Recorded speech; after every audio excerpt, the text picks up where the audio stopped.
අපි අලුත් අවුරුද්දට goal set කරන්නේ පළවෙනිදා ඉඳන් කරන්න හිතාගෙන. ඒක නිසා තමයි පළවෙනිදා වෙනකොට ජිම් වල සෙනඟ පිරීලා ඉතිරිලා යන්නේ. ලයිබ්‍රරීස් වල සමහර වෙලාවට ඉඳ ගන්න පුටුවක්වත් හොයාගන්න බැරි තරම්. self help books book shelves වලින් පියඹලා යන්නේ. ඉතින් මෙච්චර කල් මමත් කරේ එහෙම තමයි. මං හිතුවේ මං විතරයි එහෙම කියලා. ඒත් බලන් ගියාම හැමෝම ඉන්නේ ඔන්න ওই බෝට්ටුවෙම තමයි. හැබැයි ඉතින් ඔය පළවෙනිදට පටන් ගන්නවා කියලා හිතාගෙන ඉන්න අය හාහා පුරා කියලා පළවෙනිදට පටන් ගත්තට ඕකෙන් බොහොම සුළු ප්‍රමාණයක් තමයි අවුරුද්දේ අන්තිම වෙනකන් ওই ටික ඇදගෙන යන්නේ. සමහරුන්ගේ goals සතියක් දෙකක් යනකොටම ඒගොල්ලන්ට අමතක වෙලා යනවා. ඉතින් ඇයි මෙහෙම වෙන්නේ? මේ තියෙන්නේ අපේ starting point එක ජනවාරි 1 වෙනිදා. ඉතින් ජනවාරි 1 වෙනිදාට goal set කළා ඒකට ඕන දේවල් කරගෙන යන අය කොහොම හරි ජනවාරි අන්තිම වෙනකන් ඇදගෙන යනවා. හැබැයි 43%ක්ම මෙතනදී හැලෙනවා. තව කට්ටියක් කොහොම හරි මේක පෙබරවාරි වෙනකන් ඇදගෙන යනවා. හැබැයි පෙබරවාරි අන්තිම වෙනකොට 80%ක් දෙනෙක්ම තමන්ගේ goals පැත්තකට දාලා resolutions පැත්තකට දාලා සාමාන්‍ය වෙනදට කරපු දේවල්ම කරගෙන යනවා. ඉතින් මේ starting point එකෙන් පටන් අරගෙන finish line එක වෙනකන් යන්නේ ඇත්තටම මේ පටන් ගත්ත අයගෙන් 10%කටත් වඩා අඩු ප්‍රමාණයක්. දැන් අපේ goal එක තමයි කොහොමද මේ 10% ඇතුළට ඇවිල්ලා මේ finish line එක cross කරන්න කියන එක. Simple Sri Lankan කියන්නේම ජීවිතේට පුංචියට හරි අලුත් දෙයක් එකතු කරන්න උත්සාහ කරන channel එකක්. ඉතින් 2026 කියන්නේ ඕගලන්ගේ අවුරුද්ද නම් 2026ත් තවත් එක 2025ක් නොවෙන්න ඕන නම් මේ channel එක subscribe කරලා තියාගන්න. ඒකද ජීවිතේට වැදගත් වෙන පුංචි tips tricks හැම සතියෙම අපි අරගෙන එනවා. අද වීඩියෝ එකේ අපි කතා කරන challenge එක තමයි මේ පළවෙනිදට set කරන new year resolutions. එහෙම නැත්නම් මේ goals අවුරුද්දේ අන්තිම වෙනකන් ඇදගෙන යන්නේ කොහොමද? දැන් මෙහෙමයි.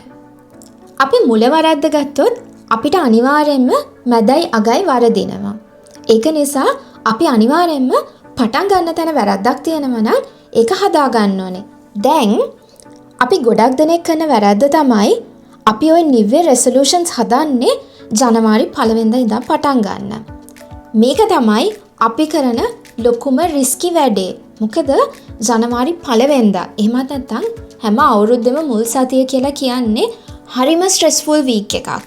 මේ සතිය ඇත්තටම අවුරුද්දේ අනිත් සතිවලටත් වඩා distractions වැඩි සතියක්. ඔෆිස් එකේ ගත්තොත් 1 වෙනිදා පටන් ගන්නෙම බාන එක්ක පිරිත් එක්ක මොනවාම හරි කරලා එහෙම නැත්නම් තව මොන හරි dinner lunches breakfast එක ඒවා තියෙනවා. ඉතින් ගෙදර ගත්තොත් ගෙදර කට්ටියව බලන්න යන්න ඕනේ, නෑදෑයන්ව බලන්න යන්න ඕනේ, පන්සල් යන්න ඕනේ. ওই වගේ රටේ නැති දේවල් ගොඩක් වැඩිපුර වැටෙන සතියක්. ඉතින් අපි මේ සතියෙම තියාගත්තොත් මොනවා හරි අලුත් දෙයක් පටන් ගන්න කියලා අනිවාර්යෙන් අපිට මේක කරගන්න බැරි වෙනවා. මොකද අපි මේ goal set කරලා තියෙන ඇත්තටම friction එක වැඩිම කාලෙකදී අර නිකන් උඩුගම් බලා පීනනවා වගේ වැඩක් කරන්න තමයි මේ හදන්නේ. ඉතින් එහෙමනම් මේ finish line එක cross කරන්න ඕන විදිහට අපි goal set කරන්න ඕනේ කවදද? ඇත්තටම කිව්වොත් මේ ජනවාරි 1 වෙනිදා ඉඳන් පටන් ගන්නවා කියලා කියන එක කොහෙත්ම successful දෙයක් නෙමෙයි. නමුත් goal එකක් set කරලා ලබන අවුරුද්දේ ඒක achieve කරන්න හිතාගෙන ඉන්නවා නම් ඒක පටන් ගන්න ඕන හොඳම වෙලාව කවද්ද දන්නවද? මේ දැන්. එහෙමත් නැත්නම් අලුත් අවුරුද්ද පටන් ගන්න මාසයක් දෙකක් තුනක් තියෙද්දි. ඉතින් මෙහෙම පටන් ගත්තම වෙන්නේ මෙන්න මේකයි. හිතන්න ඔයාලට 2026 ෆිට්නස් හදා ගන්න ඕනේ.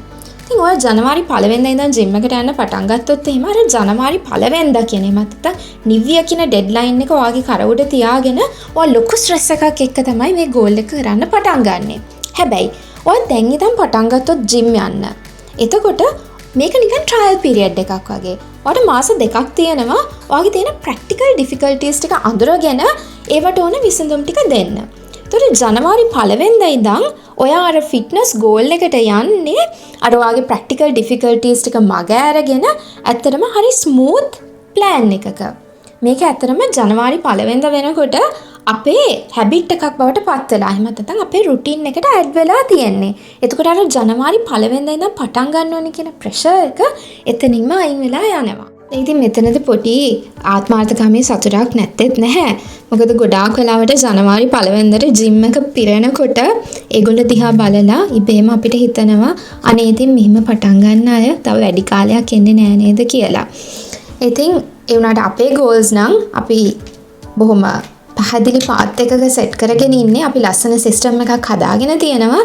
ඒක නිසා ඒව හැලෙන්නේ නැහැ කියන ඇෂුරන්ස් එකක් දැන් ඕගලන්ට තියෙනවා. ඉතින් සිම්පල් ශ්‍රී ලංකන් කියලා කියන්නේ මේ වගේ පුංචි පුංචි දේවල් ජීවිතයට එකතු කරන ජීවිතය සාර්ථක කරගන්න ඕන දේවල් කියලා දෙන channel එකක්. ඉතින් මේ වගේ දේවල් තවත් දැනගන්න ඕන නම් සිම්පල් ශ්‍රී ලංකන් subscribe කරලා එකතු වෙලා ඉන්න. ලබන සතියේත් මේ වගේම වීඩියෝ එකකින් හම්බ වෙමු.